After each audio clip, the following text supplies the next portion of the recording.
بسم اللہ الرحمن الرحیم۔ السلام علیکم۔ 3 ریاکاروں کا انجام۔ حضور نبی کریم صلی اللہ علیہ وسلم نے ارشاد فرمایا، قیامت کے دن سب سے پہلے 3 قسم کے لوگوں سے سوال کیا جائے گا۔ ایک وہ جو راہ خدا میں قتل کیا گیا تھا، اللہ عز و جل اسے اپنی نعمتیں یاد دلائے گا اور وہ ان نعمتوں کا اقرار کرے گا۔ پھر اللہ عز و جل فرمائے گا، تو نے ان نعمتوں کے شکر میں کیا کیا؟ وہ عرض کرے گا، اے میرے رب، میں نے تیری رضا کے لیے جہاد کیا حتیٰ کہ شہید کر دیا گیا۔ اللہ عز و جل فرمائے گا، تو جھوٹ کہتا ہے، بلکہ تو یہ چاہتا تھا کہ کہا جائے فلاں شخص بہت بہادر ہے، تو یہ بات دنیا میں کہہ لی گئی۔ پھر اسے جہنم میں لے جانے کا حکم ہوگا اور منہ کے بل گھسیٹ کر جہنم میں ڈال دیا جائے گا۔ دوسرا وہ شخص جس نے علم سیکھا اور سکھایا اور قرآن کی تلاوت کی، اللہ عز و جل اسے اپنی نعمتیں یاد دلائے گا اور وہ ان نعمتوں کا اقرار کرے گا۔ پھر اللہ عز و جل فرمائے گا، تجھے جو علم عطا ہوا اس کے بارے میں تیرا عمل کیسا رہا؟ وہ عرض کرے گا، اے میرے رب عز و جل، میں نے علم سیکھا اور دوسروں کو سکھایا اور تیری رضا کے لیے قرآن کی تلاوت کی۔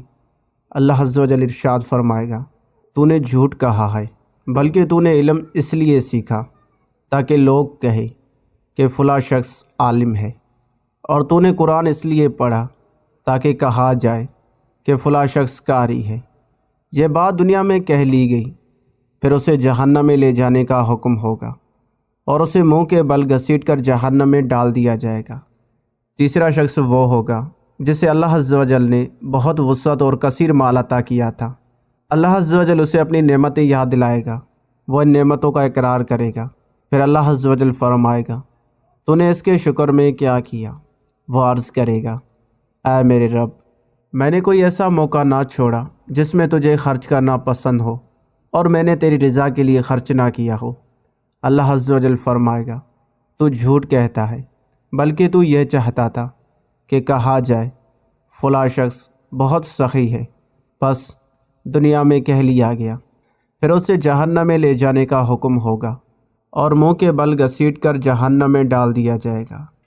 جب یہ حدیث پاک حضرت سیدنا امیر معاویہ رضی اللہ تعالیٰ عنہ کے سامنے بیان کی گئی تو آپ اتنا روئے، قریب تھا کہ آپ کی روح پرواز کر جاتی۔ پھر فرمایا، اللہ عز و جل نے سچ فرمایا ہے۔ ترجمہ کنز الایمان۔ جو دنیا کی زندگی اور آرائش چاہتا ہو، ہم اس میں ان کا پورا پھل دیں گے اور اس میں کمی نہ دیں گے۔ دوستو، معاملہ نہایت نازک و تشویشناک ہے کہ ریاکار شہید کی جان بھی گئی اور آخرت بھی برباد ہوئی، اور بروز قیامت اس سے کہا جائے گا کہ جہاں سے تیرا مقصود اسلام کی سربلندی نہیں بلکہ اپنی تعریف تھی، لہٰذا دنیا میں تیری خوب واہ واہ ہو گئی اور تجھے تیرے جہاد کا بدلہ دنیا میں مل گیا۔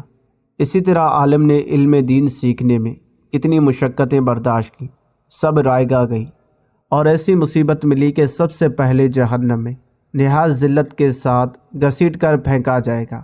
جہنم کی گہرائی آسمان و زمین کے فاصلہ سے کروڑوں گنا زیادہ ہے۔ اللہ عز و جل کی پناہ۔ عالم سے کہا جائے گا کہ تیری یہ ساری محنت خدمت دین کے لیے نہ تھی بلکہ علم کے ذریعے عزت و مال کمانے کے لیے تھی، وہ تجھے دنیا میں حاصل ہو گئے، اب ہم سے کیا چاہتا ہے؟ اسی طرح ریاکار سخی کا حال ہوگا کہ مال بھی گیا اور جہنم کا عذاب بھی مقدر ہوا۔ اگرچہ عالم دین، شہید اور سخی کا مقام بہت بلند ہے، لیکن جب نیت میں خرابی ہو تو سراسر خسارہ ہے۔ حدیث مذکور میں تینوں کو عمل میں اخلاص نہ ہونے کی وجہ سے جہنم میں ڈال دیا گیا۔ اس حدیث پاک کو دیکھتے ہوئے بعض علماء کرام نے اپنی کتابوں میں اپنا نام بھی نہ لکھا، اور جنہوں نے لکھا ہے وہ ناموری و مشہوری کے لیے نہیں بلکہ لوگوں کی دعا حاصل کرنے کے لیے لکھا۔ اللہ عز و جل اپنے مخلص بندوں کے صدقے ہمیں اخلاص کی دولت سے مالا مال فرمائے اور ریاکاری کی تباہ کاریوں سے ہماری حفاظت فرمائے۔ ہر کام اپنی رضا کے لیے کرنے کی توفیق عطا فرمائے۔ آمین۔